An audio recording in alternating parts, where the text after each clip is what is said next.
चलिए, तो आज का जो हमारा टॉपिक रहेगा that is going to be matter and its states. We are officially going to start with the first chapter of the chemistry, which is going to be the base of the chemistry, entire chemistry, because whatever we are going to study in future, whatever chemical reaction, चाहे जो भी आगे हमने पढ़ना है उसका आपका ये बिल्कुल बेस बन जाएगा. आई बात समझ? तो that is matter and its states, as simple as that. Matter and its states. ठीक है बेटा. अच्छा, जब हम मैटर की बात करेंगे या उसके स्टेट्स की बात करेंगे तो पहली चीज आपको ये अंदाजा होना चाहिए, we should be having an idea about what actually is matter, है ना. और मैटर के बाद हमें यह भी पता होना चाहिए कि इसका जो फिजिकल स्टेट है, मैटर कैसे एग्जिस्ट कर सकता है हमारे यूनिवर्स में, चाहे हम सॉलिड स्टेट की बात करें, लिक्विड स्टेट की बात करें, गैसियस स्टेट की बात करें, प्लाज्मा की बात करें, या फिर बोस-आइंस्टाइन कंडेंसेट की बात करें, तो हमें उसके बारे में भी आइडिया होना चाहिए. आई बात समझ? अच्छा, तो सबसे पहले अगर मैं स्टार्ट करूं किस चीज से, we will start from a thing called matter itself, है ना. Matter. By the way, what is matter actually? How can you define what is matter? शाबाश. Anything that has mass and can occupy. Obviously बात है. इसका मतलब ये हुआ कि सर अगर हम देखें हमारे आसपास, अगर हम हमारे आसपास देखें तो almost everything around us is nothing but matter. If we will see, like अगर मैं बात करूं, मान के चलो हमारे आसपास जो जितने भी क्या है बेटे प्लैनेट्स है, प्लैनेट्स में अगर बात करें, हमारे अर्थ की अगर बात करें, है ना, अर्थ की अगर हम बात करें तो इस अर्थ पे डिफरेंट ऑर्गेनिजम्स है, और इस अर्थ पे अलग अलग टाइप के फॉरेस्ट्स भी है, इस अर्थ पे अलग अलग टाइप के डिफरेंट ऑर्गेनिजम्स है. तो वो सारे अगर मिलके हम देखें, चाहे पानी की बात करें, चाहे एयर की बात करें, चाहे वेजिटेशन की बात करें, if we will talk about these things collectively, all of them are actually occupying some space and they are also having some mass, because they are entirely made up of nothing but the particles. They are made up of particles. That is why they do have what? Mass. तो आप देखते हो कि matter जो है हमारे आसपास बिल्कुल है, और most of the things whatever is around us is nothing but matter. लेकिन जब हम कायनात की बात करेंगे, ये तो मैं अर्थ की बात कर रहा था, अर्थ के ऊपर एक बंदा भी है, एक एनिमल भी है, एक फॉरेस्ट भी है, पानी का भी जरिया है, बहुत सारी चीजें. ये तो एक छोटा सा प्लेनेट है, लेकिन आपको पता है कि यूनिवर्स इज वाइल्ड, है ना. You have an idea. Why? Because when I told you, when we were actually learning physics, and then I told you there's a thing called astronomical unit. I told you there's a galaxy which in which we actually reside, which is called Milky Way galaxy. And about जब हम nearest star की बात करें, which is called Proxima Centauri, बोला था ना मैंने आपको. इसी तरह से और भी कई सारी गैलेक्सीज है, millions and billions of galaxies are there, and आप खुद से भी अंदाजा लगा सकते हैं यूनिवर्स कितना वाइल्ड है. तो मैटर की जब आप बात करेंगे, अगर मैं यूनिवर्स के लेवल पे जाऊं तो ध्यान रखिएगा, यूनिवर्स के लेवल पे जाऊं तो अगर मैं आपके सामने एक पाई चार्ट बनाऊं तो मुझे यह पता चला, after studying we got to know that only 5% of the total matter in the universe is normal matter. कुछ मैं बात कह रहा हूं आपसे, समझना है, इसको अच्छे से ध्यान में रखना. मैंने ये बोला आपको, इट इज बीइंग स्टडीड, ये कुछ रिसर्चेस हुई है और उनसे हमें ये बात का अंदाजा हुआ that 5% of the whole universe is only what? Normal matter. कितना है? Normal matter. अच्छा, ये पाया गया है कि ऑलमोस्ट 68% जो है आपका बाकी, हालांकि इसको तो मुझे ज्यादा लिखना चाहिए, just give me a moment, जो बाकी कितना है बेटे 68% जो है बाकी जो इसमें से बच जाता है, that is how much? That is almost which is called dark matter. और कितना बच गया इसके बाद? शाबाश. 68 और 5 कितने हो गए बेटे? बचा कितना है? 27. तो जो 27% है ये होता है बेटे आपका डार्क एनर्जी. बस ये आपको चार्ट एटलीस्ट थोड़ा आइडिया होना चाहिए कि सिर्फ आप एक बार सोचो और देखो कि कितनी वाइल्ड यूनिवर्स है. सर हमारे पास प्लेनेट, हमारा जो अर्थ है, धरती है ना, जो अर्थ है, कितना जबरदस्त प्लेनेट है, because we actually live in this very planet या on this planet, and we too have an number of things. हमने अभी पूरी धरती देखी भी नहीं है, हमने तो पूरा कश्मीर अपना नहीं देखा, तो धरती क्या देखेंगे? आई बात समझ? इसमें जितना भी पानी है, इसमें जितने भी लोग रहते हैं, इसमें जितना भी आपके फॉरेस्ट कवर है, या जितना भी मैटर इन जनरल है, वो कितना ओवरऑल है बेटे? सिर्फ 5%. आई बात समझ? क्योंकि नॉर्मली जो ज्यादा से ज्यादा मैटर पाया जाता है वो हमारी अर्थ पे पाया जाता है ना. सो दैट इज व्हाई आपका जो नॉर्मल मैटर है, it is only how much? 5%. But when it comes to other part which is 68%, that is nothing but dark matter. और उसके बाद क्या चीज आती है? Dark energy. इन दोनों के बारे में अभी उतना हमें कुछ खास जानकारी है नहीं, because it is, that is why I told you कि we are yet to discover many things. You imagine just 5% of the things are being actually discovered, on the basis of which we have decided different phenomena, on the basis of which we have defined different parameters. Whatever we see today, if I talk about states of matter, if anything is solid, liquid or gas, we have decided only on the basis of 5% of the universe. Other things like Ohm's law, like Archimedes principle, whatever we have seen till now, whatever physics is there, whatever chemistry is there, whatever bio is there, whatever the different branches of knowledge is there, ये सारा सिर्फ 5% आपके matter पे लगता है ना, कि नहीं? Because we have yet to discover these things. That is why you can imagine कि how wild is the universe. इतना कुछ समझ आ रहा है बेटे आपको? पक्का? तो अगर मैं मैटर की आप डेफिनेशन बोलने की कोशिश करूं तो क्या मैं कह सकता हूं मैटर एक ऐसी चीज है, एक ऐसा सबस्टेंस है जो कम से कम एक तो क्या करना चाहिए, it should occupy space. Very good, जो आपने कहा तो मार दिया मैंने टिक कि पहली कंडीशन किसी भी चीज को मैटर कहलाने के लिए आपके पास क्या होना चाहिए, दैट थिंग शुड कंटेन या ऑक्यूपाई सम स्पेस, और दूसरी चीज दैट शुड हैव सम मास। आपने दो चीजों को टिक किया। जब मैं मास की बात करूंगा थोड़ा सा मैं एक्स्ट्रा एक और पॉइंट यहां पर लिखने जाऊंगा, क्योंकि सर आपने जब हमें पढ़ाया था न्यूटन्स लॉज ऑफ मोशन, आपने एक बात की थी उधर, आपने कहा था इनर्शिया, याद है आपको? इनर्शिया, मैंने कहा था असल में जो मास है ना, it is the measurement of the inertial resistance of a body. मैंने बोला था ऐसा कि अगर मैं इसकी बात करूं, इस डेस की, अगर मुझे इसको क्या करना है, एक जगह से दूसरी जगह ले जाना है, लेकिन ये भारी भरकम है, मास इसमें ज्यादा है, तो ये मुझे ज्यादा रेजिस्टेंस देगा। अगर मुझे इस मोबाइल फोन को चलाना है तो ये कम रेजिस्टेंस देगा। व्हाई? बिकॉज़ इसके अंदर मास कम है। तो I can also say that कि यहां पर इसके पास क्या भी होना चाहिए, इनर्शिया भी होना चाहिए। अच्छा, एक और चीज हम ऐड कर सकते हैं, fourth one, what is that, कि you should also sense it by any of the sense organ. आई बात समझ? तो यहां पर ये चार चीजें अगर हम लेके चले आगे तो हम इस बात को बिल्कुल तय कर सकते हैं कि कौन सी चीज हमारे आसपास क्या है बेटे, मैटर है, और कौन सी वाली चीज मैटर नहीं है। क्या कहा मैंने? सर आपने चार चीजों के बारे में कहा। पहला, शाबाश, पहली चीज it should occupy some space, दूसरा it should have some mass, तीसरा it should also possess some inertia as it is related to the mass. What about the fourth one? It should what? It should also be sensed by our any of our senses. आई बात समझ? अच्छा, अगर मैं बात करूं अब क्या क्या चीजें आपके आसपास मैटर है, शाबाश, मैंने कहा था it should be sensed by any of our sense organs, है ना? अच्छा, क्या क्या आप बोल सकते हैं क्या क्या हमारे आसपास मैटर है? सर जो भी इस क्लास में आप देख रहे हो, मैं अपनी बात करूं, आपकी बात करूं, all of us human beings we are matter. This desk, this table, this क्या नाम है इसका, phone, this microphone, this camera, this fan, this whole building, and most important thing, this building contains some air. What about that air? Is air matter और not? जरा सोच के बताओ कैसे। इसको मैं प्लस करूं? हाँ, मैं आपसे सवाल कर रहा हूं, एग्जाम्पल हमने दी। अगर मैं एक रूम की बात करूं, इस रूम में क्या क्या हमने पाया? सर आपने बोला यहां पर एक टेबल भी है, आपने बोला यहां पर एक चेयर भी है, आपने बोला यहां पर एक पेन भी है, आपने बोला एक माइक्रोफोन है, आपने बोला एक ह्यूमन बीइंग है। आप समझ रहे मेरी बात? इसी तरह से आपने बोला एक फैन है, etcetera, an number of things are there. लेकिन मैंने इसके साथ साथ एयर भी लिख दिया। क्या लिख दिया? एयर। और कई बच्चे फिर इसमें कंफ्यूज हो जाते हैं, एयर कैसे मैटर है? तो ध्यान रखिएगा, it also contains some space and it also has some mass, and how actually it possesses some mass, let's perform an activity for that. Let's see कि आपने अगर देखा होगा, मान के चलो मेरे पास ऐसे एक छोटा सा बलून है, क्या है बेटे? बलून है, लेकिन इसमें अभी हमने एयर नहीं भरा है, और इस बलून को मैंने क्या किया, इसको मैंने ऐसे वेट किया, इसका मैंने क्या किया, वेट किया, and after that what I did is मैंने इसमें अब क्या भरा, एयर भरा। अब अगली बार जब मैंने इसमें एयर भरा, आपको नहीं लगता ये कुछ ऐसे फूल जाएगा? और इस टाइम भी मैंने क्या किया, इसका वेट किया। आपको नहीं लगता यहां पर इसका जो वेट है क्या आएगा अब, ज्यादा, और यहां पर क्या होगा, ऑब्वियसली बात है कम। तो इससे यह पता चला कि सर आपने जो इसके अंदर एयर फूकी थी उसने एक तो जगह ले ही ली, लेकिन उसके साथ साथ उसका अब कुछ वजन भी है। इट मींस कि it is also nothing but matter. इतना समझा रही बात? तो इसका मतलब कि इसमें से जितनी भी चीजें आपने देखी, चलो मैं मान के चलो मेरी बोतल में पानी भी था तो मैंने वाटर भी लिख दिया, सही है? तो इस वाली चीज में जो हमने ऊपर एक लिस्ट दिया है, इसमें हमें यह पता चलता है कि टेबल हो, चेयर हो, पेन हो, माइक हो, ये सारी चीजें ये ठोस है। क्या है? ठोस, बिल्कुल। They are strong, they are rigid, however some of them are more strong, some are less. And why is that? I will tell you. Because आपने देखा होगा, मान के चलो मेरे पास जो वाटर है ये किस में था, गिलास में, लेकिन जब इस गिलास को मैं ऐसे, मान के चलो मेरे पास एक गिलास है ऐसे, यूं, इसको जो ही मैं नीचे फेंकता हूं ये ब्रेक हो जाता है। क्या होता है बेटे? Break.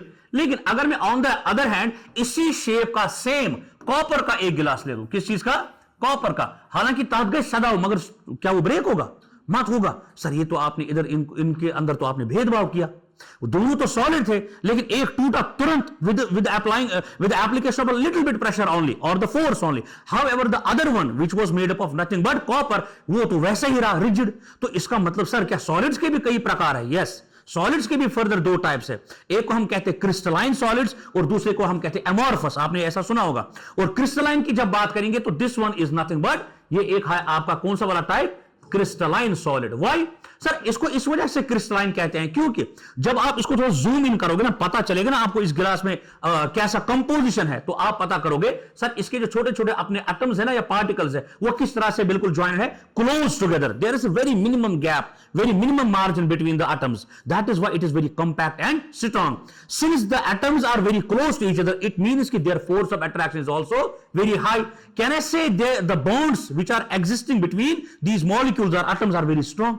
Now let's come to the glass wala part. When I see the composition of the glass, what I found? Let me see that. I found that there is some haphazard manner of the particles. To some extent it is quite straight, but when I see the other part, it is quite haphazard in nature. Sir, what it actually means? It means it is not a perfect solid, it's called a pseudo solid. What I said? I said that it is nothing but it is called, in other language we call this glass as it is pseudo solid. Why is it so? Sir, it is because कि आपने कहा इसका जो सारा का सारा जो composition है बेटे, क्या चीज? इसका जो कंपोजिशन है अंदर का, वही थोड़ा सा डिफरेंट है। यहां पर कुछ ही रेंज है किस चीज की? इसका क्रिस्टलाइन नेचर है थोड़ी कुछ हद तक, लेकिन ये ज्यादा रेंज तक क्रिस्टलाइन नहीं रह सकता। कुछ हद तक इसका जो कंपोजिशन है वो बड़ा बड़ा प्योर है, अच्छा है, 3 डायमेंशन में अच्छा है, लेकिन कुछ ही देर के बाद जब आप आगे बढ़ते हो तो आपको लगता है इसके जो कंपोजिशन वो कैसा है? हैफजर्ड है। दैट इज वाई इसका जो है आपस में बॉन्डिंग उतनी कुछ टाइट खास है नहीं, तभी ये क्या होता है? टूट जाता है। लेकिन मेरा ये कहने का गर्ज है कि इसमें जितनी भी चीजें आपने देखी अभी तक, सर इसमें एक तरह की चीजें हैं जिनको हम क्या कहेंगे अब? सॉलिड। और यहां पर अगर मैं बात की किसकी? वाटर की, तो इसको क्या कहेंगे? लिक्विड। और चूंकि मैंने एयर भी इसमें ले लिया तो इसको क्या कहेंगे? गैस। इसका मतलब यह हुआ कि आपने जितनी भी ऊपर एग्जांपल दी, इसमें आपने एक हर तरह की मैटर की बात की, चाहे सॉलिड की बात करें, चाहे लिक्विड की, चाहे गैस की। लेकिन एक और बात मैं ऐड करना चाहूंगा, वो ये कि सर आप इस चीज को जो आपने ये बोला ना कि लिक्विड और गैस, क्या ये फ्लो कर सकते हैं of their own? Can they flow? आप लिखोगे ऑब्वियसली बात है, जब हम पानी को ऐसे घेरते हैं तो जब पानी गिर जाता है फिर तो पच भेज नहीं पाऊंगा, मगर खैर जब वो नीचे गिरता है तो वो फ्लो करता है ना। तो जो ही उसने फ्लो किया, इसका मतलब anything which can flow is nothing but a liquid, semi solid. वाह बेटे वाह, मौज कर दिया आपने। बताओ जल्दी, क्या एयर फ्लो करता है? करता ना एयर फ्लो। कैसे? एक जगह से मान के चलो मैंने इधर एक परफ्यूम का ऐसे स्प्रे किया इधर इस कोने में, कुछ समय तक आपको नहीं पता चलेगा, या किसी ने बाहर सुट्टा जला दिया, मान के चलो, है ना, होती ना अलग अलग परेशान है लोगों को, वो फिर अंदर से फिर बेचारे खोखले हो जाते हैं, उनको उसी में मजा आता है, ऐसे कश वो लगाते हैं 2-3, है ना, हालांकि उससे फिर जिंदगी खराब होती है, because that is confirm carcinogenic. अब ऐसा माहौल है, आप देखो खुद, चलो खुद तो उनका कैंसर होगा ही होगा, लेकिन हाँ ये सच बात है, लेकिन जो बंदा उनके बगल में होता है ना, साइड में होता है, उसको वो बेचारे को ज्यादा इजा करते हैं। Why? Because that's called passive smoking. आपने ये सुना होगा कभी, दैट्स कॉल्ड पैसिव। उस बेचारे को पता ही नहीं चलता। अक्सर हमारे जो बुजुर्ग हजरात हैं या हमारे घर में भी ये नॉर्मल है, तो आता है कोई तो ऐसे जला लिया सिगरेट, 2 कश लगा लिए, बच्चा भी छोटा बैठा है, उसकी मिसिस भी बैठी है, बेटी भी बैठी है, वो भी ले रहे धुआं फ्री में, वो भी नशा ही कर रहे हैं। सच में कह रहा हूं मैं। इसीलिए जब भी आप देखो ऐसे बंदे, उनको रोको। आई बात समझ? जो खासकर मार्केट में जहां भी उनको बोलो भाई साहब ये बंद करो, हमें आपको तो इसी कथा है, हमें भी आप इसके लपेटे में ले रहे हो। Literally this is very dangerous. खैर मैं क्या कह रहा था, हां आप देखो लिक्विड की भी बात करें, किसकी? गैस की भी। क्या ये दोनों फ्लो करते हैं? तो सर इसीलिए इनको कहेंगे फ्लूइड्स। इनको हम कलेक्टिवली क्या कहेंगे? किनको फ्लूइड्स कहते हैं? Both gases as well as liquid, they are collectively known as nothing but fluids. Why is it so? Because both of them can flow, as simple as that. अच्छा, लेकिन पुराने जमाने की अगर हम बात करें ना, पुराने जमाने की, बोला यह जाता था कि पुराने जमाने में 5 तत्व कहते थे। मैटर की जो क्लासिफिकेशन है वो कैसे की जाती थी? लोग कहते थे कि मैटर जो है असल में 5 हिस्सों में बटा हुआ है, 5 तत्व। इसको प्लस करूं मैं? हाँ, तो क्या कहते थे अर्लियर? तो मैं कहूंगा earlier it was being said in Indian mythology. Earlier कहेंगे हम बात, जो इंडियन क्या चीज है, इंडियन माइथोलॉजी है, उसके हिसाब से जो आपका क्या चीज है बेटे, जो मैटर है वो कैसे क्लासिफाई किया जाता था sir? Matter was being classified into how many categories? 5. Classified into 5 categories. What was the name of those categories? हाँ, उसको हम कहते हैं 5 तत्व. अच्छा, 5 तत्व. और मैटर को पदार्थ भी कहते हैं हिंदी में. आई बात समझ? पदार्थ. अच्छा, अब ये जो 5 तत्व है इसमें कौन कौन सी चीज उन्होंने कही थी? एक कहा था उन्होंने स्काई, एयर, वाटर, फायर और अर्थ. ये कहा था उस बंदे ने, या जो पहले इनके वो संत वगैरह हुआ करते थे इंडियन माइथोलॉजी में. What they actually did is they have classified matter. हम पहले ओरिजिन से ही बात करेंगे, फिर हम आएंगे आगे आगे क्या हुआ था. इन्होंने कहा था उनके माइथोलॉजी में कि आपका जो मैटर है उसको हम कितने तरीके से बांध सकते हैं, कितने हिस्सों में? 5. क्या क्या? उन्होंने उनका नाम रखा था 5 तत्व. क्या क्या? स्काई है, एयर है, वाटर है, फायर है और अर्थ है. क्योंकि अक्सर और बेशर प्लेनेट में जब वो देखते ना उनको यही चीजें मिलती थी उस वक्त. उसकी इंटेलिजेंस के हिसाब से they found only these things and they have categorized these things according to this categorization and they called this as 5 तत्व. As simple as that. ठीक है. अच्छा, उसके बाद पहले आप ये लिखो. हाँ, यस. उन्होंने बोला था एवरीथिंग, चाहे लिविंग हो या नॉन लिविंग हो, they are actually made up of these 5 elements. What they did is what they said. क्या इंडियन माइथोलॉजी में उन्होंने कहा whether anything is what living और एनीथिंग इज नॉन लिविंग. उनके हिसाब से तो both living and non living contain these 5 basic elements. Contain these 5 basic elements. It was there actually. उनका यह कहना था चाहे कोई चीज लिविंग हो चाहे कोई चीज नॉन लिविंग हो, उसके अंदर ये 5 चीजों का होना अनिवार्य है. ये उनके हिसाब से उनका मानना था. अच्छा, अब आप मैटर को क्लासिफाई कर सकते हो क्या? मैटर की डेफिनेशन लिखोगे आप खुद से? आप will you be able to write what is matter? Sir, matter is anything that occupies some space and has some mass and also some inertia and which can be felt by without any of our senses. Sir, matter की classification क्या है? मैंने आपको कहा कि पुराने जमाने में पंच तत्व माना जाता था, एक कॉन्सेप्ट था. According to that they used to believe that everything around us which is matter actually is being classified into how many elements? 5 elements. क्या क्या? स्काई, एयर, वाटर, फायर और earth. And they used to believe whatever is there present is there, चाहे वो living हो या फिर non living, they all should contain at least these 5 elements. आई बात समझ? अब एक और चीज आप लिखो नीचे. आप लिखो characteristics of, jot down, characteristics of matter. Characteristics of matter, इसको प्लस करें बेटे. कैरेक्टरिस्टिक्स ऑफ मैटर, इसकी खुसूसियत क्या है? Characteristics of matter. क्या लगता है आपको मैटर की क्या खुसूसियत है? शाबाश. कोई बता सकता है कि मैटर किस चीज से बना है? जरा बताओ पहली ये बात. शाबाश, वेरी गुड, ब्रिलियंट. चलो, किसी ने पार्टिकल कहा था, उसको मैं ज्यादा सराहना करता हूं क्योंकि particle is umbrella term. Because कोई भी चीज सिर्फ एटम्स का बना नहीं हो सकता, कोई मॉलिक्यूल्स का भी. हालांकि मॉलिक्यूल खुद भी एटम्स का बना है, लेकिन कॉम्बिनेशन ऑफ एटम्स. तो ज्यादा बेटर इज टू से it is made of particles, because particle can be either atoms, they can be molecules और दे कैन बी आयंस. क्या ये सही है? तो मैं पहली चीज लिख सकता हूं या पहला पॉइंट कि मैटर जो है मैं सिंपली लिख सकता हूं matter is made up of. क्या चीज? Matter is made up of tiny particles. Made up of tiny particles. As simple as that. Which cannot be seen with our naked eyes. तो हम लिख सकते नीचे which can't be seen via naked eyes. हम अपनी आंखों से उनको नहीं देख सकते हैं. मैंने उसको इतना देखा जितना देखा जा सकता था, फिर भी इन 2 आंखों से कितना देखा जा सकता है. इश्तिमशी ऐसा पता है, उस मजनू का रस्म है ना. हालांकि किसी के लिए थोड़ा सिल्ली सी चीजें हैं, अरे क्या ही बोल रहा है सर, लेकिन ये वही जानता है जो इस काम में होता है ना. हालांकि फिर उसका करता है लेटर ऑन, वो अलग बात है, लेकिन ये वही जानता बेचारा, है ना. शैसा गुमल बिचोर मजनू, क्योंकि इसके इश्क के साथ मकाम है ना. एक चीज होती है जब पहले होता है ना, वो अट्रैक्शन, उन्स, है ना सच. फिर उस वक्त सब कुछ अच्छा लगता है. स्कूल में जब हम होते हैं ना 10th में, 11th में, 12th में, फिर जाते हैं तो उसके बाद एक और आता है स्टेज को हम कहते हैं इन्फैचुएशन, है ना. खैर आप तो इसमें एक्सपर्ट है मुझसे ज्यादा, मैं क्या ही आपको बोलूं, है ना. क्योंकि आप इस वक्त जिंदगी के उस मकाम पे है ना कि आप अभी लव गुरु ही बन गए। दूसरी चीज ये है ना, आप अभी जॉब के कगार पे है, उधर से है ना, अभी 7वें मकाम पे है, माशाअल्लाह, ये तो लेटेस्ट न्यूज है। अच्छा, जॉब के रिलेटेड, ठीक है, अच्छी बात है।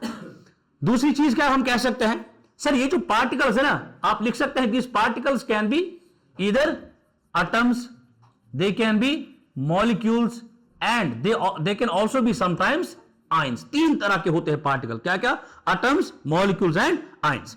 दूसरी इंपॉर्टेंट चीज ये है कि आप अगर देखो ना, ये जो पार्टिकल होते हैं, छोटे छोटे पार्टिकल, इनके दरमियान गैप होती है, चाहे कम हो चाहे ज्यादा हो। तो दूसरी इंपॉर्टेंट कैरेक्टरिस्टिक आप क्या लिखोगे इस मैटर का, कि सर आपका जो मैटर बना हुआ है ना पार्टिकल्स का, उनके दरमियान क्या होगी, गैप। Very good. तो मैं लिखूंगा दूसरा, देयर इज एन इंट्रामोलिक्यूल या इंटरमोलिक्यूल, सॉरी नॉट इंट्रा, मैं लिखूंगा there is an intermolecular space between the particles of matter. अब मैं पार्टिकल ही लिखूंगा, अब आपको पता है मैं किसकी बात कर रहा हूं। There is some intermolecular space between the particles of matter. And if we talk about in solids, how is that space, sir this is very minimum, bare minimum. And when it comes to liquids it is quite मैं लिखूंगा considerable, but when it comes to the gases it is very much, वो तो बिल्कुल खुले हैं उधर। आई बात समझ। तो ये क्या हो गया, दूसरा पॉइंट क्या कहा इसमें हमने, कि it is having some intermolecular space. अच्छा, तीसरी चीज आप लिख सकते हैं, ये जो छोटे पार्टिकल है, दे आर कॉन्टिन्यूअसली मूविंग। बेटे ये पार्टिकल्स की बात हो रही है यहां पर, कॉन्टिन्यूअसली मूविंग। किन की बात हो रही है, पार्टिकल्स की। They are continuously moving, that is possessing. अगर कोई चीज मूव कर रहा है तो उसमें कौन एनर्जी होगी, कौन सी, शाबाश, एग्जैक्टली, वेरी गुड। तो इसका मतलब फिजिक्स पढ़ाना फिलहाल कामयाब हो गया, शाबाश। It means if they are moving continuously, that is they are possessing what kind of energy, kinetic energy. हालांकि उनके पास बहुत सारी और भी तरह की एनर्जी होती है। याद है आपको, मैंने आपको कहा था एक दिन, यू इंटरनल एनर्जी। अगर कोई मॉलिक्यूल ऐसे ऊपर नीचे करेगा, दाएं बाएं करेगा, मैं कहूंगा उसमें ट्रांसलेशन एनर्जी है, रोटेशनल एनर्जी है, वाइब्रेशनल एनर्जी है, हर तरह की एनर्जीज होती है। उन सभी की मिलावट को ही हम क्या कहते हैं, इंटरनल एनर्जी। फिलहाल इधर मैंने मोटा मोटा ये लिख दिया कि since they are moving so that is why they have what kind of energy, kinetic energy. अच्छा, एक और चीज मैं लिख सकता हूं कि they attract each other. How, क्या वो अट्रैक्ट करते हैं एक दूसरे को, बिल्कुल, क्योंकि वो बॉन्ड्स बनाते हैं ना। तो चौथा पॉइंट क्या लिख सकते हैं हम, दे अट्रैक्ट ईच अदर। बेटे जब पार्टिकल आपस में घुल मिलेंगे, अट्रैक्ट करेंगे, तभी तो उनकी जोड़ी बनेगी। आई बात समझ। अब सबकी किस्मत में नहीं होता, तो अब आप बोलोगे सर आप तो पर्सनल हो रहे हैं ना, तो ये करते हैं, लेकिन इनकी जोड़ियां बनती है। दे अट्रैक्ट ईच अदर, ATTRACT है ना ये, हाँ। तो दे अट्रैक्ट ईच अदर कैसे, बाय फॉर्मिंग, कल मैंने कहा था आपको, by forming chemical bonds, by forming chemical bonds. कैसे सर, ये कैसे अट्रैक्ट करते हैं, ये सिंपली आपस में क्या बना लेते हैं, केमिकल बॉन्ड, और अट्रैक्ट कर दिया। एटम 2 जुड़ गए, 3 जुड़ गए, 4 मॉलिक्यूल बना, और मॉलिक्यूल जुड़ते जुड़ते एक बड़ा सा मैटर बना लेते हैं। आई बात समझ। अच्छा, अब दूसरी चीज, इसका जो स्ट्रेंथ है बेटे, किसका स्ट्रेंथ, ये जो इनका बॉन्ड्स का जो स्ट्रेंथ है, it varies from matter to matter. आखिरी चीज इसमें लिखेंगे, क्या लिखेंगे, हम लिखेंगे the strength of intermolecular bonds, the strength of intermolecular bonds varies from matter to matter, varies from, इसका एग्जाम्पल क्या देख सकते हैं आप बेटे, varies from matter to matter. शाबाश। सर आप अभी कह रहे थे ना कि सॉलिड की जब बात करेंगे तो वहां पर जो बॉन्ड्स होंगे वो क्या होंगे, बहुत ही टाइट, लेकिन when it comes to liquid वहां पर बॉन्ड क्या होंगे, loosely bound, and when it comes to gases वहां पर क्या होंगे। इसका आप अगर एग्जांपल लिखना चाहो तो आप लिखोगे, अगर आपके पास एक ब्रिक है, क्या है बेटे, ब्रिक है, या आपके पास एक आयरन का रॉड है, तो उसको जब आप एक तोड़ना चाहो, कोई आयरन की रॉड को तोड़ना चाहेगा, हालांकि आजकल होते हैं ना वो इन्फ्लुएंसर जो तोड़ते हैं बहुत सारी चीजें, है ना। तो खैर मैं पे आज पर थोड़ा डार्क जोक याद बन पाता ऑफलाइन कुछ साथ, क्योंकि अभी लाइव भी है फेसबुक पे, है ना, ठीक, तो बाद में बोलूंगा मैं। तो जब हम आयरन की रॉड को ऐसे मारेंगे ना तो हाथ भी टूट सकता है, ऑब्वियसली बात है। Why, because the particles are very very much closer to each other, it means the bonds are very strong, the intermolecular gaps are very minimum. When it comes to what, when it comes to H2O water, या कोई आपके पास कोई भी liquid हो सकता है, तेल है, कोई भी चीज है, वहां पर उसमें हाथ डालना इट इज क्वाइट पॉसिबल, और आप उसमें तैर भी सकते हो। थोड़ा सा आपको लगेगा कि कोई मुझे जैसे खींच रहा है या कोई मुझ पे फोर्स अप्लाई कर रहा है, तो वो तो लगेगा ही क्योंकि वो भी मैटर है, लेकिन स्टिल वहां पर थोड़ी सी गैप से तभी जाके आप स्विम कर सकते हो। आई बात समझ? लेकिन जब आप किस में जाओगे? एयर में। जब इससे पहले भी मैंने वो एक बात कही थी, हवास गेज करने, आज फिर से मैं बोलूंगा वही बात। तो जब आप ऐसे हाथ घुमाते हो किसमें? एयर में, आराम से घुमा सकते हो ना, क्योंकि इधर एक मॉलिक्यूल उधर एक मॉलिक्यूल, तो बहुत सारा गैप है। वो बोलते हैं उसको नहीं जगह, वो बोलते बहुत जगह है। वो वाली मीम देखिए, वो जो दो बुड्ढे लड़ते होते बस में, है ना, वही वाली, यहां पर बहुत जगह है। आई बात समझ? तो आप आराम से हाथ घुमा सकते हो। So these were somewhat, these were the characteristics of matter. जरा जल्दी जल्दी रिपीट करो, क्या क्या है सर? पहली चीज, हमारा मैटर छोटे से छोटे पार्टिकल्स का बना होता है। बताओ कितने तरीके पार्टिकल है? 3, एटम, मॉलिक्यूल और आयंस। सर हमें इस बात का भी पता चला कि ये छोटे छोटे एटम आपस में एक इंटरमॉलिक्यूलर गैप रखते हैं, स्पेसेस रखते हैं, जो कि सबसे कम होती है सॉलिड्स में, उससे थोड़ा ज्यादा होती है लिक्विड्स में, सबसे ज्यादा होती है गैस में। हाँ, उसके बाद सर ये जो छोटे छोटे पार्टिकल्स हैं, ये कंटिन्यूअसली क्या करते हैं? Move. It means they are possessing what kind of energy? Kinetic energy. उसके बाद मैंने कहा था they attract each other, since they will attract then this phone will be in form ना। ये फोन तब आएगा इसमें वजूद में जब तक ना इसके छोटे पार्टिकल आपस में मिलना चाहेंगे। अगर वो मिलना ही नहीं चाहेंगे तो मैटर कैसे बनेगा? आई बात समझो? उनको मिलना पड़ेगा। They need to attract each other. So they will attract with a force called intermolecular force, or in other words we call that as a bond. We call that as a chemical bond. Done. वो bond होता है सबसे strong किसमें? Solids में, थोड़ा सा weak liquids में, और सबसे weak। अच्छा, इसके बाद एक और टर्म मैंने कही थी आपसे कि अगर हम लिक्विड्स और गैसेस को मिलाकर कौन सी टर्म कहते हैं? फ्लूइड्स कहते हैं। Very good, brilliant. इसको आगे मैं प्लस करूं। अच्छा, अब आप लिखो एटम क्या होता है। जरा कोई मुझे बताएगा एटम क्या होता है। अब हम एटम और मॉलिक्यूल को थोड़ा सा जांचने की कोशिश करेंगे। What is an atom and what is a molecule? शाबाश, क्या होता होगा atom? It will be the smallest particle of which the matter is made up of. इतना मैं कह सकता हूं, it is simply the smallest and the tiniest particle of which our matter is actually made up of. अच्छा, ऐसी चीजें जो सिर्फ एटम्स की बनी होंगी, उनको क्या कहेंगे फिर? कुछ समझ आ रहा मैं क्या कर रहा हूं? मान के चलो अगर आपके पास एक लोहे का, आराम से समझना, ये लोहे की रॉड है। सर ये किसका बना है? सिर्फ लोहे के एटम्स का।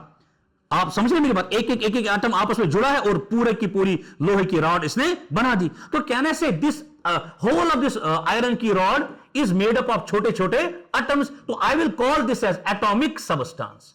आई will call this as atomic. Why is it atomic substance? Because it is entirely made up of nothing but atoms. Acha, if anything is made up of molecules, for example, there is water. It is a combination of different atoms. Molecule is nothing. It is a combination of different atoms. If 2 atoms are there, 3 are there, 5 are there, it is simply named as nothing but a molecule. So it is also a compound as well as molecule. Compound क्या होता है? I'll tell you later on. But फिलहाल आप याद रखो कि molecule में कितने होते हैं। आप देखो सर, इधर हाइड्रोजन भी है और ऑक्सीजन में, तो टुगेदर मैं कह सकता हूं कि ये 2 तरह के एलिमेंट्स का बना है, या मैं कहूंगा ये 2 तरह के अलग अलग किस्म के एटम्स का बना है। 2 different kinds of atoms all together when they are combined in a particular ratio. I'll tell you what is that ratio. समझ गए? फेरा मन पैसी कि नहीं? कोई बात नहीं। हाँ, क्या हो गया? इधर ही हो आप, नींद चढ़ गई? अच्छा ठीक है। फिर 30 में चेक, चलो ठीक है। तो ऐसे खबर मगर से हम डीप कर सकते हैं। कोई बात नहीं, आशा आम तो मैं कह रहा था ये अलग अलग बना है कितने एटम्स का बेटे? 2 एटम्स का अलग अलग और 2 एलिमेंट्स का। तो ऐसी चीज को मैं क्या दूंगा बेटे नाम? तो पानी को क्या कहेंगे? It's a molecular substance. इसी तरह से कोई बात नहीं। अरे कोई बात नहीं, आप भी कहीं से गुम थे, मतलब किसी जगह समझ से, वो क्या फील्ड कहते हैं उनको? सैफरॉन फील्ड ना? नहीं, वो मस्टर्ड फील्ड। समझ को तब रील बना हुआ। अच्छा, इधर ही थे, कोई बात नहीं। इसी तरह से अगर मैं बात करूं S8 की, इसको हम कहते हैं सल्फर। मैं करूंगा बात H2 की, मैं F2 की बात करूंगा, Cl2 की बात करूंगा, I2 की बात करूंगा, Br2 की बात करूंगा। What are these? Sir, these are actually molecules. How? Because you look hydrogen, it is a combination of 2 atoms. However, there are same atoms only. I showed you there can be different atoms as well. There can be same. इसीलिए इसको कहेंगे homomolecular, इनको कहेंगे heteromolecular. समझ आ रहा है कि नहीं?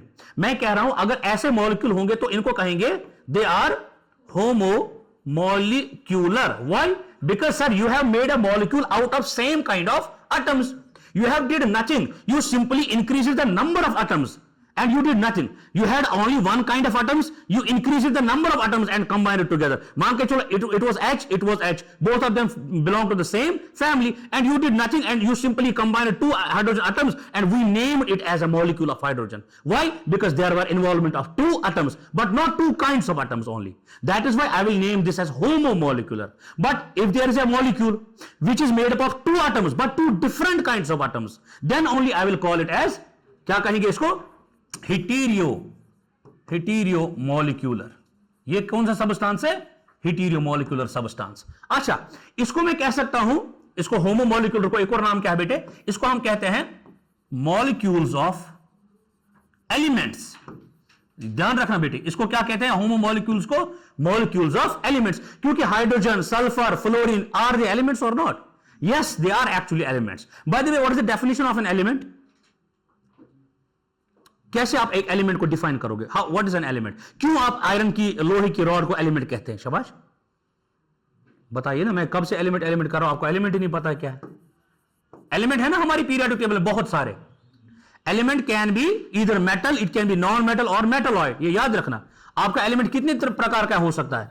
सर, एक एलिमेंट या तो मेटल होगा, या तो नॉन मेटल होगा, या तो तीसरी चीज क्या होता है? मेटलॉइड हो सकता है. मेटलॉइड आप ऐसा मानो जैसे हम पढ़ते हैं ना, कंडक्टर, इंसुलेटर और बीच वाला सेमीकंडक्टर. तो सेमीकंडक्टर की प्रॉपर्टी कहां लाई करती है? कंडक्टर्स में और इंसुलेटर्स में. इसी तरह से जब मेटलॉइड की बात आएगी ना वो पूरी तरह से मेटल होता है ना, वो पूरी तरह से, और उसकी प्रॉपर्टीज लाई करती है in between metals and non metals. खैर, पहले एलिमेंट बताओ क्या है. ये तो एलिमेंट की क्लासिफिकेशन होगी. What is an element? ध्यान रखो, एलिमेंट होता है एक ऐसी चीज which is made up of only atoms. And एक और definition, element is a pure substance. खत्म बात. क्योंकि इम्प्योर वो होता है जिसमें दो तीन तरह के आपस में क्या मिले हो? एटम्स. ये तो बिल्कुल प्योर होता है. क्यों सर? अभी आपने जो आयरन की रॉड दिखाई, आप देखो ना आयरन की रॉड, क्या इसमें कॉपर का एटम है कोई?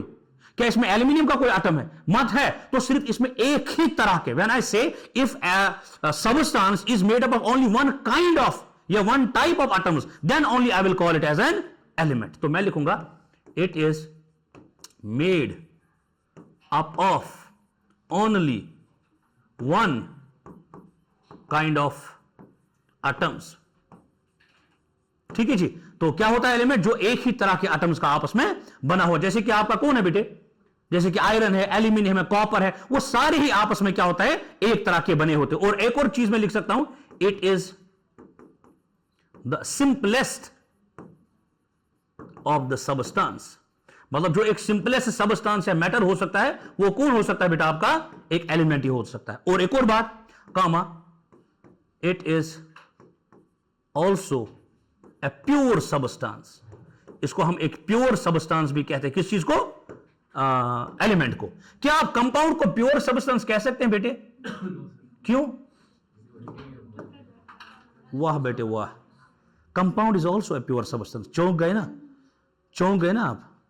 ये टाइड की शक्ति है. खैर, मैं बताऊंगा कैसे. होमो, ओ मुझे लगा, मैं तो डर गया, आपने होमो के आगे और क्या बोल दिया था. बता बता. ओह, मौत की छू के ऐसे में वापस आ गया. तो होमोमॉलिक्यूलर जो है ना, होमोमॉलिक्यूलर होता है जो एक ही तरह के मॉलिक्यूल्स का बना है. या इसको हम कह सकते हैं कि which is molecule of an element. मान के चलो ये हाइड्रोजन है. आप देखो मेरी तरफ पहले, ये हाइड्रोजन का एक एटम, ये हाइड्रोजन का दूसरा atom. Are they actually belonging to the same family? Yes they are. What you did, you simply increased the number of atoms. That's what you did. If you talk about S8, it is 8s, मतलब 8 बार 8 atom, एक एक करके आपने किसके लिए? Sulphur के. और उन सभी को एक साथ मिला के आपने एक मॉलिक्यूल बना लिया. लेकिन मॉलिक्यूल तो आप ऐसे भी बना सकते हो. कैसे? H2O. सर मॉलिक्यूल मेरा ऐसा भी हो सकता है CO. सर मॉलिक्यूल मेरा ऐसा भी हो सकता है SO2, मतलब n नंबर ऑफ थिंग्स. इसी तरह से NO2. You can make any type of a molecule out of two different atoms. It is also a molecule as well as a compound. I'll tell you now what is a compound. By the way, element समझ आ गया. ये एक pure form of A substance होता है जो simply एक तरह के एटम्स का बना हुआ होता है. क्लियर? एग्जांपल बताओ एलिमेंट्स की. आयरन है, कोबाल्ट है, निकल है, कॉपर है, वगैरह सारे क्या है? एलिमेंट. अच्छा, क्या ऑक्सीजन एक एलिमेंट है? Very good. आपको आई बात समझ? क्या कार्बन एक एलिमेंट है? जो भी चीजें आप पीरियोडिक टेबल में देखोगे ना, वो सारे 118 those are all what? Elements. चाहे कार्बन, चाहे फ्लोरीन, चाहे ऑक्सीजन, चाहे सल्फर, चाहे nitrogen, whatever is written there, they are nothing but how many types of elements can be there? क्या क्या? मेटल्स, नॉन मेटल्स है, मेटालॉइड्स. इसके ऊपर एक चैप्टर, इसलिए मैं इसको इधर छेड़ूंगा नहीं. आई बात समझ? हाँ, अच्छा. तेमपत क्या होने में? हाँ, ये चीज कंपाउंड क्या होता है? क्या कंपाउंड एक प्योर सब्सटेंस? समझना कंपाउंड क्या. अगर मैं, चलो मैं पानी की, इसको मैं प्लस करूं, मैं पानी की ही बात करूंगा, आराम से समझना. अब हम बात करेंगे, लेट्स सपोज अगर मैं कंपाउंड की बात करूं, कंपाउंड की बात करूं, ध्यान रखिएगा, मैं पहली चीज लिखूंगा it is also a pure substance. पहली चीज तो यही लिखूंगा ताकि आपको कल को टेंशन ना हो इस बारे में. It is also a pure substance, comma, that is made up of two or more different atoms combined together. ये सबसे इंपॉर्टेंट ये वाली लाइन है, ये अक्सर बच्चे भूल जाते हैं. combined together in a, इसको अंडरलाइन करा, in a fixed proportion by mass. ये है सबसे इंपॉर्टेंट डेफिनेशन इसकी. क्या मैंने कहा कि सर कंपाउंड उस चीज को कहेंगे, कंपाउंड उस चीज को कहेंगे जो दो या दो से ज्यादा टाइप ऑफ एलिमेंट्स या एटम्स का आपस में, क्योंकि एलिमेंट तो खुद एटम का बना होता है, चाहे आप एलिमेंट का नाम ले लो इसमें या फिर एटम का, बात एक ही है. तो सर जो दो या दो से ज्यादा तरह के एटम्स का आपस में बना हुआ, लेकिन वो एटम आपस में कैसे मिलने होनी चाहिए? In a fixed proportion by mass. Now let's try to understand what is that thing. आई बात समझ? I will make you understand what is that. अब आराम से समझो, बाद में लिखोगे, पहले मेरी तरफ देखो. इसको क्या कहेंगे बेटे? वाटर कहेंगे. सर इसमें कितने तरीके के आपको एलिमेंट्स दिखते हैं? सर दो तरीके का. क्या क्या? Hydrogen and oxygen. बताओ इसका एटॉमिक मास क्या होता है? H का 1 हो तो सबको पता है, तो मैं लिखूंगा सर H का एटॉमिक मास 1 ग्राम. O का कितना होता है? 16. लेकिन जब आप देखोगे कि हाइड्रोजन के कितने एटम्स जो है यहां पर 2, तो मैं लिखूंगा इसका मतलब टोटल वजन इसका 2 ग्राम. लेकिन O भी कितना है? 1 ही है, तो इसका वजन कितना? 16 ग्राम. क्या मैं ऐसा कह सकता हूं कि अगर मैं देखूं H बटे O, क्या वो नहीं आएगा? 2 बटे कितना है ये? 16. 2 1s are, अब आप बोलोगे इसमें मैथ भी घुसा लिया, इसमें घुसाना पड़ता है. 1 बटे 8. क्या मैं कहूं कि H is to O ratio that is 1 is to, बस यहां से आपको समझ आएगा. अब ये काम करो, मुझे कंफर्म पता चला कि एक एटम ऑफ हाइड्रोजन के साथ कितने एटम आपके बाय मास मिलने चाहिए? 8. मतलब अगर आपने 1 ग्राम लिया है किसका वजन? हाइड्रोजन का, तो ऑक्सीजन के कितने ग्राम आपको लगाने पड़ेंगे? 8. तब जाके कंप्लीट एक पानी का मॉलिक्यूल बनेगा. अगर आपने 9 लगाए, क्या ये एग्जिस्ट करेगा? No, it will not exist. क्या 10 लगाओगे? No, because nature works with the harmony.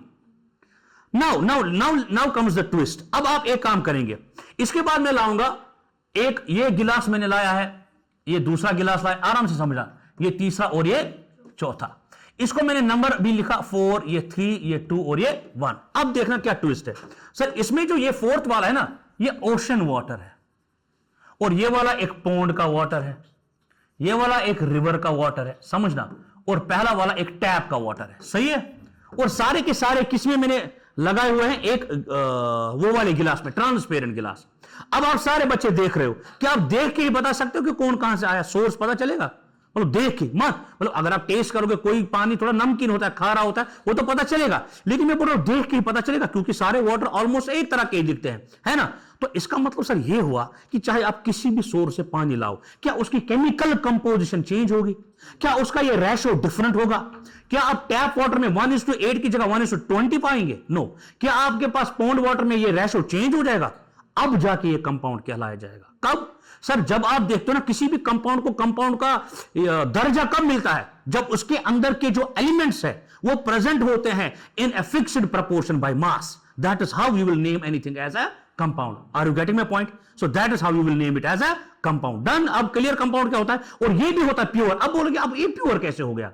ये तो 2 तरह के एटम्स का बना है. लेकिन जब आप आराम से देखो ना, गौर से, आप मेरी तरफ देखना. अब मैं मान के चलो वाटर का पूरा एक स्ट्रक्चर बनाने की कोशिश कर, ये देखना, ये एक मॉलिक्यूल पानी का, ये दूसरा मॉलिक्यूल, ये तीसरा मॉलिक्यूल, वगैरह वगैरह, और ये भी आपस में जुड़े होते हैं, जिसको हम हाइड्रोजन बॉन्डिंग या वैन डर वाल्स फोर्स, वो हम आगे देखेंगे वो क्या बला होती है. ठीक है? लेकिन अगर आप गौर से देखोगे, थ्रू आउट द पानी, थ्रू आउट द वाटर, क्या इस एक, ये जो रेपिटेटिव आपका एक स्ट्रक्चर है OH OH OH, क्या इसके बगैर कोई और इसमें घुसा है? नो. तो फिर भी तो ये प्योर ही हुआ ना.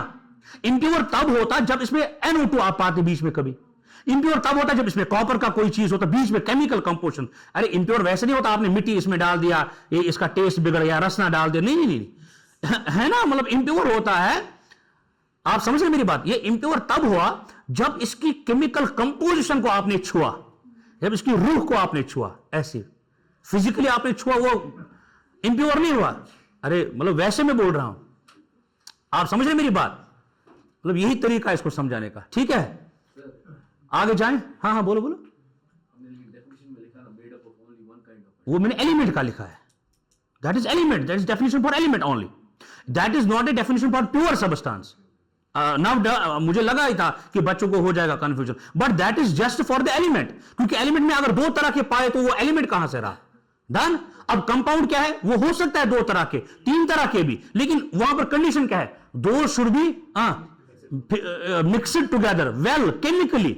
मैंने एक और चीज यहां पर मिस की, वो मैंने लिखा ना कि केमिकली टुगेदर, सॉरी कंबाइंड, आप लिखना कंबाइंड केमिकली रादर, ये और थोड़ा सा, हालांकि वो तो वही होता है, but still you should also add this which are combined chemically together, because physically भी होते हैं कंबाइंड कई चीजें। आप देखो मेरे पास एक मान के चलो सफेद एक कागज है, उसके ऊपर मिट्टी है, फिलहाल हम देख सकते हैं कि फिजिकली उसके ऊपर है, मैंने ऐसे उसको ऐसे डस्ट ऊपर से हटा दिया, वो अलग और ये अलग। आपके पास चावल होता है ना घर में, चावल में वो हल्के से हस्क होता है, तब क्या बना इसको कन है ना, तीसवा बना, हाँ, तो फिर हम उसको ऐसे ऐसे करते हैं। तो हम क्यों करते हैं ऐसा, because they are physically combined together, that is an impurity फिलहाल, बट फिजिकली उसने उसके अंदर कुछ नहीं किया, चावल चावल ही है, लेकिन उसके अंदर वो हल्का सा जो हंस के ऐसे करने से, विनोइंग करने से आपका क्या निकलेगा, वो बाहर। तो फिजिकल क्लासिफिकेशन करनी इजी है, लेकिन अगर चीजें आपस में जुड़ी है ना केमिकली, मतलब वाटर को आपने तोड़ना है तो मुश्किल है ना, वाटर को H2 में और O2 में तोड़ना वो मुश्किल है, आपको इलेक्ट्रोलिसिस करना पड़ेगा, या और भी कई तरीके हैं। लेकिन अगर आपको पानी को आइस बनाना है या पानी को स्टीम बनाना है, वो तो इजी है, क्योंकि स्टीम का फॉर्मूला आप बताओ क्या है, आप बताओ एट द बैक, आपको समझ आ रहा है, आपको आपकी केमिस्ट्री की पहली क्लास, फिजिक्स पढ़ा है आपने, मेरे पास पढ़ा है, मैं क्या पास 2009 ही बची वहां, आपका आपने आपकी शायद केमिस्ट्री है ना, समझ आ रहा है क्या पढ़ा रहा हूं, पक्का। क्या नाम है आपका, हारिस है, हारिस रऊफ, कहां से आप, हंदवारा गो पन्ने साइड, समझ आ रहा है पक्का, गुड। आप बताओ स्टीम का फॉर्मूला, मैकेनिकल इंजीनियर बताइए, वेरी गुड, देखा शाबाश, कई चीजें सिंपल होती है। स्टीम भी किससे बना, पानी से ही बना, तो पानी को आपने चेंज किया क्या केमिकल कॉम्पोजिशन, वो तो वही रहा, लेकिन स्टेट चेंज किया। तो that is why I am again trying to make you understand कि फिजिकल चेंज क्या होती है और केमिकल चेंज। केमिकल होता ना रूह तक छूना, अभी जो मैंने कहा कि उसका आपने केमिकल कंपोजिशन ही चेंज किया, आपने फॉर्मूला ही बदल दिया। लेकिन अगर फिजिकली बात करोगे ना, आपने उसको स्टीम बनाया, बुखार बनाया, या फिर आपने आइस बनाया, दोनों तो पानी है असल में। डन। तो स्टीम बोलो, आइस बोलो, पानी बोलो, तीन का फॉर्मूला क्या होगा, same. So they are different physical forms of the water. Done. अच्छा, अब इसके बाद आपने समझ लिया कि क्या होता है एक कंपाउंड। अगर मैं NO2 की बात करूं या N2O या चलो CO2 की बात करेंगे, सर इसमें कितने एलिमेंट, 2, क्या क्या, carbon and oxygen. Sir carbon का एटॉमिक मास या मोलर मास, कार्बन 6 और 6 कितने होते हैं, ऑब्वियसली बात, इसका एटॉमिक नंबर है ना 6, तो इसका क्या होगा 12 ग्राम। और O का तो ये तो सबको ही पता है 16 है। तो अगर आप 12/16 को करोगे, जरा काटो, 2 से 2 6,000, 2 8,000, उसके बाद 2 3,000, 2 4,000, तो आंसर क्या आएगा 3/4। तो क्या है ना, राइट कि C/O should be always equal to 3/4. If you see this kind of ratio, you will simply name it कि sir it is what, atom. फिर से समझाओ थोड़ा सा, कोई बात नहीं, मैं इसको लिखवाऊंगा भी। मैंने इतना कहा कि एटम जो है एक मैटर का एक टाइनीएस्ट पार्टिकल होता है।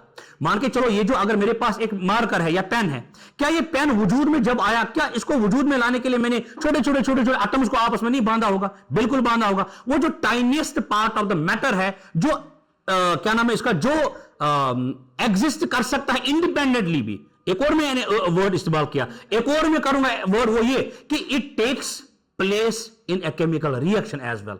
What I did is, again I'm telling you, I'll make you right, but सुनो, मैंने कहा कि an atom is a simplest, tiniest part of a matter which may or may not exist what सोली या अकेले, लेकिन it also takes place directly in a chemical reaction. क्यों sir? कल जब आप समझा रहे थे ना केमिकल रिएक्शन और इक्वेशन में फर्क, आपने तुरंत एक स्टार मार्क करके एक पॉइंट बोला कि during a chemical reaction the rearrangement of atoms takes place. So it means when a chemical reaction is happening, the atoms are rearranging. The atoms are directly taking place during a chemical reaction. But I cannot say the same about molecules. आई बात समझ? You just jot down this quickly. Quickly jot down this. आप लिखो the word atom has been derived from, atom लिखो जल्दी से quickly.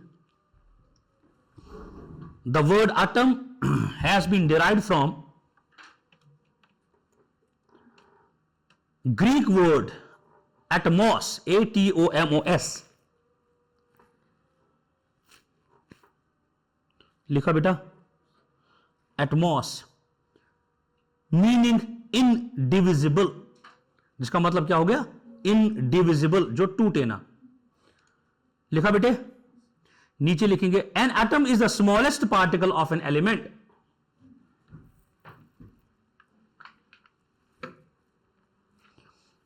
An atom is the smallest particle of an element. क्यों डर गए? Smallest particle of an element पे ना लास्ट शायद में छेटी से दो।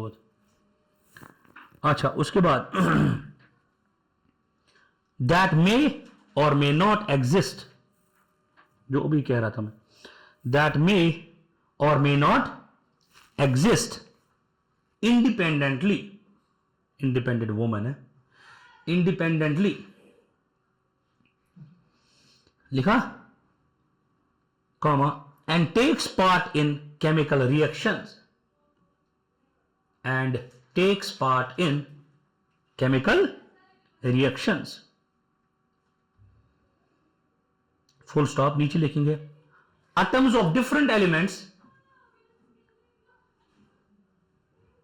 atoms of different elements वो होंगे ना कुदरती अलग है, तो इसका मतलब atoms of different elements have different masses,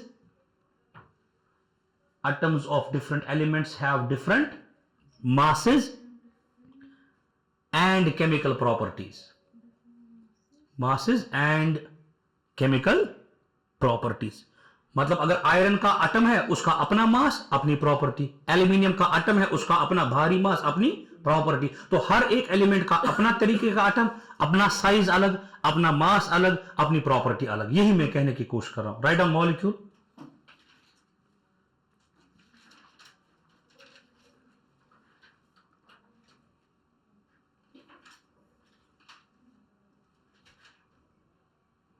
Molecule. A molecule is a group of two or more atoms. A molecule is a group of two or more atoms. लिखा? That are, इस वाले पार्ट को फिर underline करना, that are chemically bonded together। था definition ही directive वहां, तो लिखो जलद बोइज में फिजिकली बॉन्डेड टुगेदर है ना, तो ये बड़ी इंपॉर्टेंट बात है। That are chemically bonded, full stop. आप लिखेंगे it is capable of independent existence. वहां पर मैंने बोला था मे और मे नॉट, इधर कंफर्म है। It is capable of independent existence, ये कर सकता है। अच्छा, and shows all the properties, and shows all the properties of that substance, जिसका ये मॉलिक्यूल है उसी की खासियत दिखाएगा।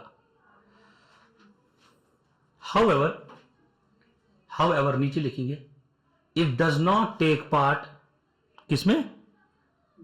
in a chemical reaction। आई बात समझ? नीचे लिखेंगे स्टेट्स ऑफ मैटर, इसको प्लस करें बेटा। हाँ ठीक है, या बोर मत हो, हाँ बोर मत हो गए, तेरे कर गुलाटी से तेरे मारा भी दे। अच्छा फिर ठीक है, तो स्टेट्स ऑफ मैटर कितने स्टेट्स अभी तक आपने सुने हैं? सब बच्चों ने 3 सुने होंगे ऑलमोस्ट सब ने। तो जब मैं स्टेट्स ऑफ मैटर की बात करूंगा तो हमें कितने याद आते हैं? पहले 3। Very good. क्या क्या? Solid, liquid and gas. मगर आज से कितने याद रखेंगे? 5। Solid, liquid, gas, plasma, BEC, Bose, Einstein, condensate. पहले इन तीनों को निपटा देते हैं, ठीक है सर। स्टेट की जब आपने बात की ना तो ये रियासत वगैरह नहीं होती, ये स्टेट का मतलब होता है हालत। जब फिजिक्स पढ़ रहे थे मैंने उस वक्त भी कहा था कि जब आप एक ऑब्जेक्ट की बात करोगे तो उसके अंदर 2 तरह की स्टेट पॉसिबल है। That can be in a state of rest or that can be in a state of motion. But when it comes to the chemistry point of view, whenever we see the states of a matter, it can exist physically or chemically in different forms rather I should say.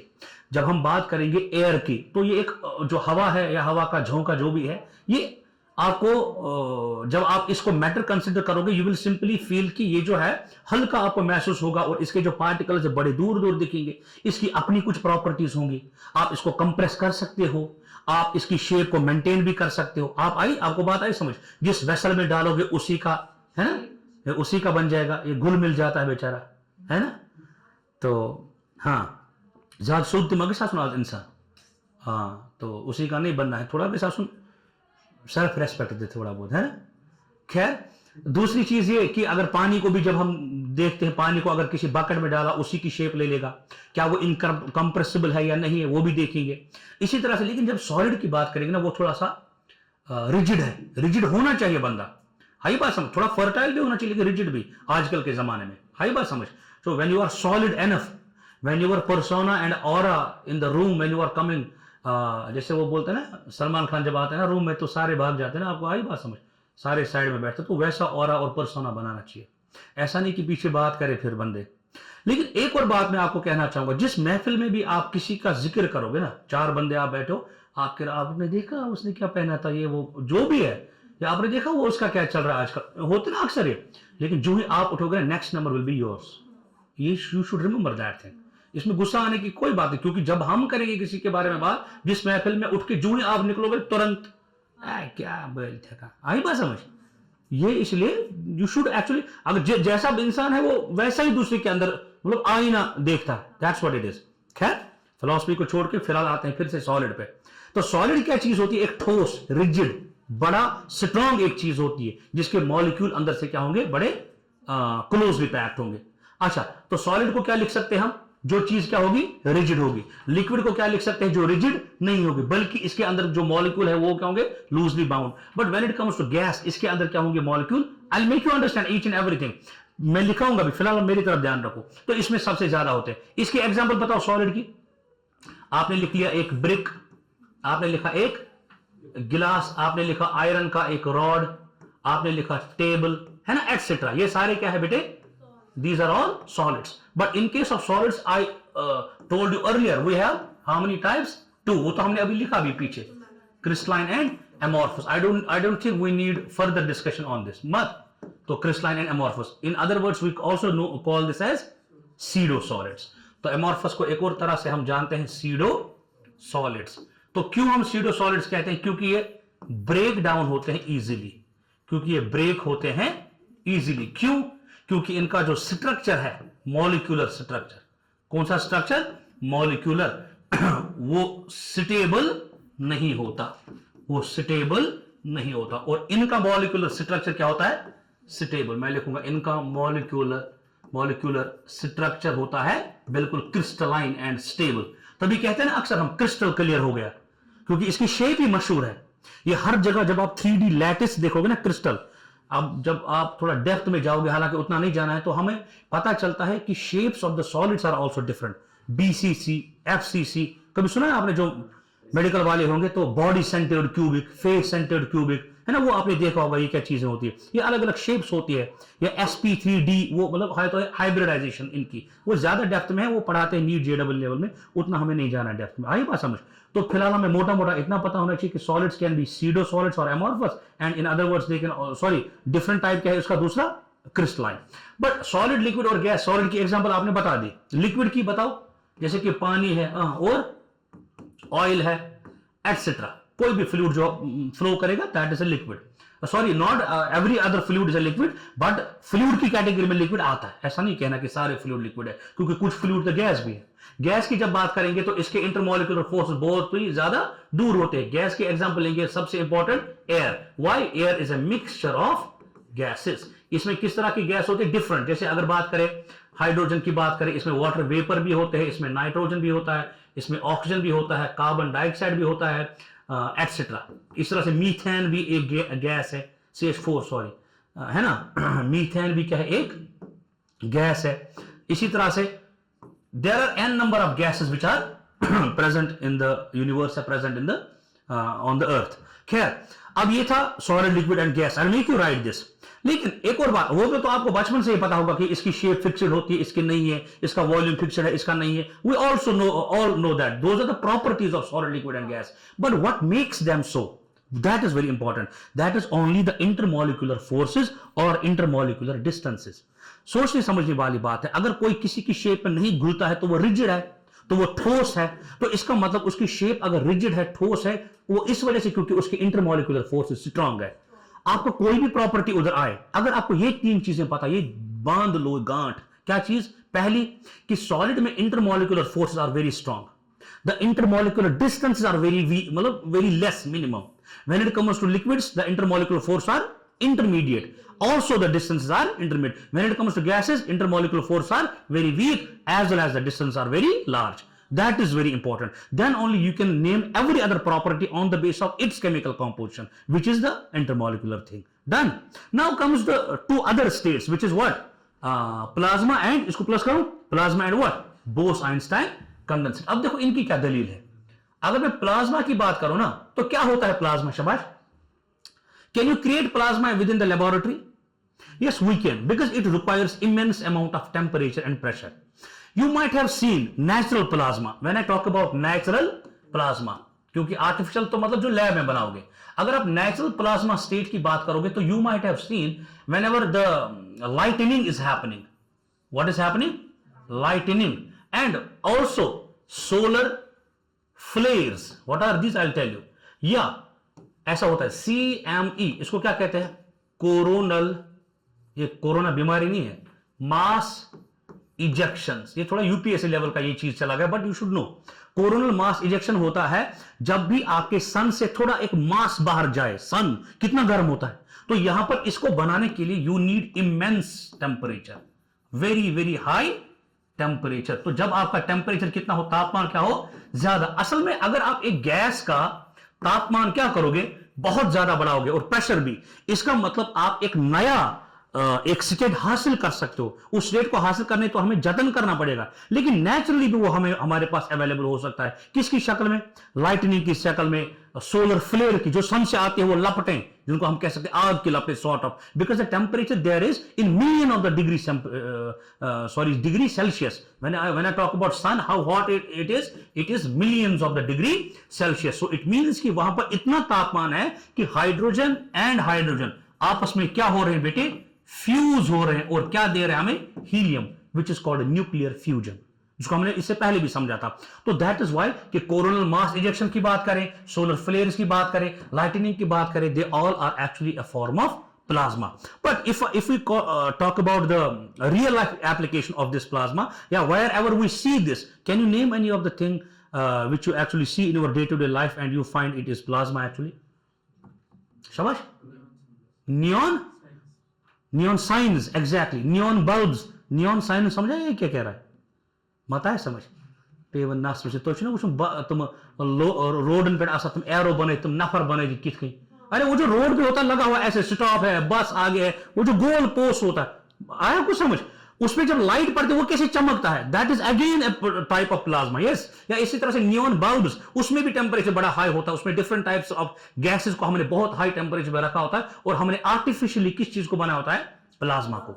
अब बोस-आइंस्टाइन condensate की अगर बात करें ना, BEC, तो ये इसका बिल्कुल अपोजिट है। इधर क्या चाहिए? बहुत ज्यादा टेम्परेचर। लेकिन जब आप BEC की बात करोगे ना, वो एक ऐसा स्टेट है जहां पर आपको एब्सोल्यूट जीरो से भी मतलब ऑलमोस्ट चाहिए, that is -273.1 degree kelvin, that is absolute zero. इतना कम आपको नेगेटिव टेम्परेचर चाहिए, तब जाके आप बीईसी को क्या कर सकते हो, हासिल कर सकते हो। इसमें दो बंदों का साथ है, एक है आपका सत्येंद्र नाथ बोस, SN बोस। अगर मैं बीईसी की बात करूं तो इसमें कितने बंदे हैं, दो। एक है सत्येंद्र नाथ बोस जो इंडियन साइंटिस्ट है, और दूसरा अपना फेमस कौन है, आइंस्टाइन। इन दोनों ने मिलके जो है एक्सट्रीम लो टेम्परेचर पे, एक्सट्रीम लो टेम्परेचर पे गैस को जब रखा, और उन्होंने हासिल किया एक नया state of matter which is known as Bose Einstein condensate. आई बात समझ? अरे इसके ऊपर आप एक एक लाइन लिखो पहले, प्लाज्मा और इसके ऊपर, प्लाज्मा और क्या नाम है इसका, हाँ बोस। आप लिखो पहले प्लाज्मा के ऊपर, आप लिखो प्लाज्मा।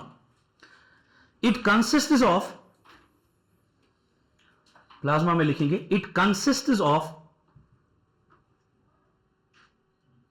अच्छा what is plasma actually, I again make that मैं उसके ऊपर फिर डिस्कशन थोड़ा करूंगा, लेकिन फिलहाल आप पहले इसकी डेफिनेशन लिखिए। It consist of super energetic, it consist of super energetic and super excited particles. सबसे इंपॉर्टेंट बात, it contains super energetic and super excited particles. Super excited और सुपर एनर्जेटिक पार्टिकल्स आपके पास होने चाहिए, full stop. These particles are are in the form of, these particles are in the form of ionized gases. अब ये क्या होता है, I'll make you understand. You just jot down this. Are in the form of ionized gases. Full stop. नीचे लिखेंगे the fluorescent tube. इसको tube light भी कहते हैं, जो हमारे घर पे होती है। The fluorescent tube. FLUORESCENT, the fluorescent tube, bracket में लिखेंगे फिल्ड विथ, उसमें क्या गैस होता है, helium, yes, filled with helium और any other gas, bracket close, and neon sign bulbs, जो भी इस बच्चे ने कहा, NEON, neon sign bulbs, SIGN, जो अक्सर हम रोड्स पे देखते हैं, वो भी क्या है, एक टाइप ऑफ प्लाज्मा ही है। ब्रैकेट में लिखेंगे फिल्ड विथ नियॉन, उसमें हीलियम गैस था, इसमें नियॉन गैस है, याद रखना है। कंसिस्ट ऑफ प्लाज्मा, ये हो गए आर्टिफिशियल वाले, consist of plasma, full stop. नीचे लिखो एरो करके, the sun and the stars, full stop, the sun and the stars glow, glow क्यों ही करते हैं वो, because of plasma. The sun and the stars glow, यही सवाल आ सकता है कल डायरेक्ट ऐसे, the sun and the stars glow because of dash, है ना, तो because of plasma, very good. अच्छा full stop, the plasma created in stars, the plasma is created in stars, sorry, the plasma is created in stars, मतलब naturally, because of, जरा बताओ क्यों, because of very high temperature, हाँ वही मतलब temperature की वजह से, because of very high temperature, full stop. अब सुनो क्या नाम है इसका, साइमा बेटा अब मेरी तरफ ध्यान रखिएगा, आप ऑनलाइन जो बच्ची हमें देख रही है, आपका यह सवाल था सर प्लाज्मा है क्या असल में एक्चुअली। पहली बात तो ये एक स्टेट ऑफ मैटर है, मतलब आपके पास मैटर के पहले 3 स्टेट ही आपने जाने थे, ये एक और स्टेट है, ऑलमोस्ट आप ऐसा समझो कि ये भी गैसियस स्टेट ही है, लेकिन इसमें और नॉर्मल गैस में फर्क यह है कि इसके अंदर जो गैस है ना, उसको हम गर्माते ज्यादा है, बस फर्क ये है। नॉर्मल गैस ठंडी भी हो सकती है और गर्म भी, लेकिन ये वाली गैस इतनी गर्म है, इतनी गर्म है कि इसके एटम्स के जो आखिरी वाले इलेक्ट्रॉन्स है वो भी निकल जाते हैं। तभी मैंने क्या लिखा, इसको कौन सी गैस है ये, आयोनाइज्ड। कोई भी चीज आयन कब बनता है, आयन कब बनता है, जब उसका आखिरी इलेक्ट्रॉन बाहर भाग जाता है। वो कब भागेगा, जब उसको एनर्जी मिलेगी। एनर्जी कैसे मिलेगी, क्योंकि इसका टेम्परेचर बहुत ज्यादा ऑलरेडी है। एक गैस को ले लो, नियॉन, हीलियम, कोई भी, उसको क्या करो, तापमान इंक्रीज करो, उसके आखिरी इलेक्ट्रॉन भगवा दो, तो जो ही वो चीज अब आपको मिलेगी ना, ionised gas at very high temperature, that is nothing but what, that is a plasma. I hope अब क्लियर हो गया। अब लिखो एक और बीईसी में, राइट डाउन। आप लिखो the BEC is formed, FORMED, कब बनता है ये? द बीईसी इज फॉर्म्ड, वहां पर हीट था, यहां पर कूल है ना, by cooling of a gas, by cooling of a gas of extremely low density. ये बड़ा important point. This gas should have extremely low density. कितना? कम. अबाउट, कितनी होनी चाहिए density? About 100,000th,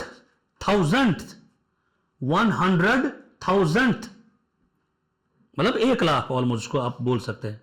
the density of normal air, फिर से मैं बताऊंगा कितनी डेंसिटी, 100,000th, TH लास्ट पे है, मतलब तो फ्रैक्शन मैं बोल रहा हूं, डेसिमल है ये, of that of normal air. Normal air की जो डेंसिटी 1.008 आई गेस, उससे तकरीबन 1,00,000 गुना क्या होनी चाहिए? कम. Comma to super low temperatures, comma to super low temperatures,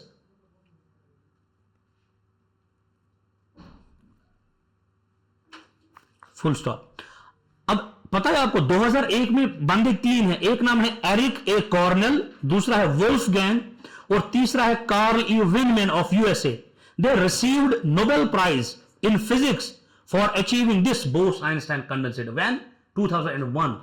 ये उतना अब रेलिवेंट रहा नहीं, लेकिन फिर भी आपको पता होना चाहिए कि 2001 में ये 3 बंदों ने मिलके इस स्टेट को जब हासिल किया, they got nothing but the Nobel Prize. अच्छा, इतना ही पढ़ेगी आगे, इतना काफी है. चलो थैंक यू बेटा, दैट वाज माय टाइम. कल और देखेंगे इंशाल्लाह. ये इसका थोड़ा बेसिक था, अब आपके लिए इजी हो जाएगा इंशाल्लाह धीरे धीरे.